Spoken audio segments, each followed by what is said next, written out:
Narito na ang PTV Balita ngayon.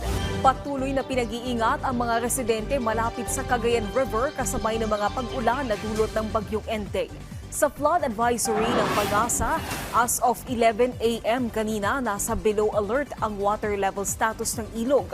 Gayunpaman, asahan nila ang unti-unting pagtaas ng level ng tubig oras na magtuloy-tuloy ang buhos ng pag-ulan. Posibleng maapektuhan sa Middle Cagayan ang mga bayan ng Gamu, Ilagan, San Mariano, Tumawini, Delfin Albano, Santo Tomas, Cabagan, Santa Maria at San Pablo. Habang sa Lower Cagayan naman, posibleng maapektuhan ang mga lugar gaya ng Peña Blanca, Tuguegarao City, Solana, Igig, Amulong, Alcala, Abagao, Lasam, Gataran, Lalo at Kamalanggian.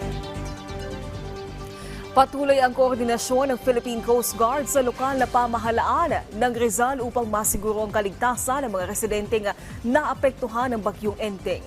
Makikita ang pagsuong ng mga tauhan ng PCG sa abot bewang na baha upang maisakay sa rescue boat ang mga binahang residente.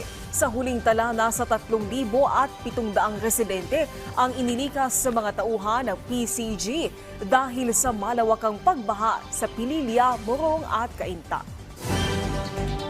At yan ang mga balita sa oras na ito. Para sa iba pang update, i-follow at i-like kami sa aming social media sites at PTV PH. Ako po si Naomi Tiburcio para sa Pambansang TV sa Bagong Pilipinas.